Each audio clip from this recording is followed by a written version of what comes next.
महाभारत काल की बात है। एक बार कृष्ण और बलराम किसी जंगल से गुजर रहे थे।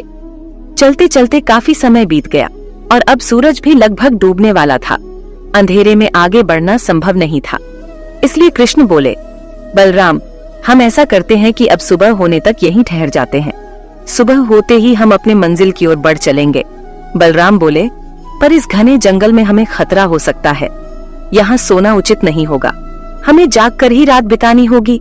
श्री कृष्ण ने कहा, अच्छा, हम ऐसा करते हैं कि पहले मैं सोता हूँ और तब तक तुम पहरा देते रहो, और फिर जैसे ही तुम्हें नींद आए तुम मुझे जगा देना, तब मैं पहरा दूंगा और तुम सो जाना। कृष्ण ने सुझाव दिया। बलराम तैयार हो गए।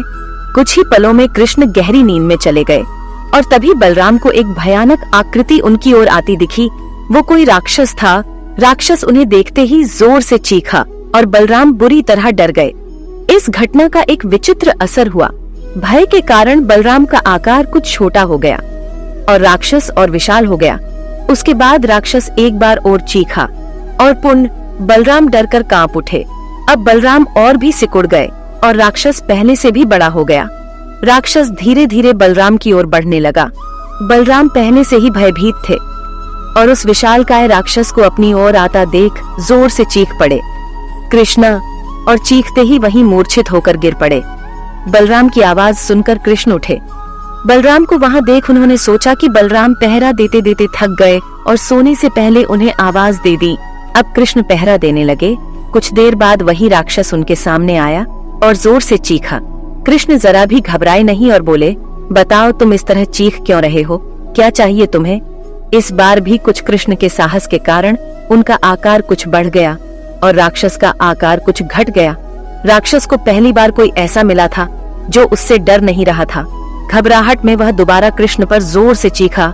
इस बार भी कृष्ण नहीं डरे और उनका आकार और भी बड़ा हो गया, जबकि राक्षस पहले से भी छोटा हो गया। एक आखिरी प्रयास में राक्षस पूरी ताकत से चीखा, पर कृष्ण मुस्कुरा उठे और फिर से बोले, बताओ तो क्या चाहिए तुम्हें? फिर क्या था, राक्षस सिकुड़कर बिल्कुल छोटा हो गया और कृष्ण ने उसे हथेली में लेकर अपनी धोती में बांध लिया और फिर कमर में खोस कर रख लिया। कुछ ही देर में सुबह हो गई। कृष्ण ने बलराम को उठाया और आगे बढ़ने के लिए कहा। वे धीरे धीरे आगे बढ़ने लगे। तभी बलराम उत्तेजित होते हुए बोले, पता है कल रात में क्या हुआ था? एक भयानक राक्षस हमें मारने आया था।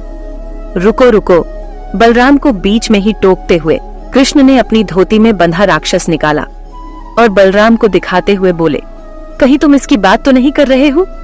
हाँ, ये वही है, पर कल जब मैंने इसे देखा था तो ये बहुत बड़ा था। ये इतना छोटा कैसे हो गया? बलराम आश्चर्यचकित होते हुए बोले। कृष्ण बोले, जब जीवन में तुम किसी ऐसी चीज से बचने की कोशिश करते हो जिसका तुम्हें सामना करना चाहिए, तो वो तुमसे बड़ी हो जाती है और तुम पर नियंत्रण करने लगती है। लेकिन जब तुम उस चीज का सामना करते हो जिसका सामना तुम्हें करना चाहिए, तो तुम उससे बड़े हो जाते हो और उसे नियंत्रित करने लगते हो। दोस्तों, ये राक्षस दरअसल हमारी जिंदगी में आने वाली चुनौतियां हैं। अगर हम इस चुनौतियों को टालते हैं तो ये और बड़ी होती जाती है। आखिर में ये हमें कंट्रोल करने लग जाती है। इसलिए हमें इनका साहस पूर्वक सामना करना चाहिए ताकि हम उस पर काबू पा सके। इस प्रकार चुनौतियों का डट के सामना करने से वो छोटी सी हो जाएगी, जिससे हम आसानी से उन पर नियंत्रण कर सकते हैं और सफल हो सकते हैं। दोस्तों, उम्मीद है ये कहानी आपको पसंद आई होगी। अगर पसंद आई हो तो कमेंट में राधे राधे लिखना ना भूले और ऐसे ही ज्ञानवर्धक वीडियो देखने के लिए हमारे चैनल दिव्य ज्ञान मार्ग को सब्सक्राइब जरूर कर ले और वीडियो को लाइक और अपने परिवारजनों के साथ शेयर जरूर करें। मिलते हैं जल्द ही एक और नए वीडियो में। तब तक के लिए आप लोग अपना ख्याल रखिए।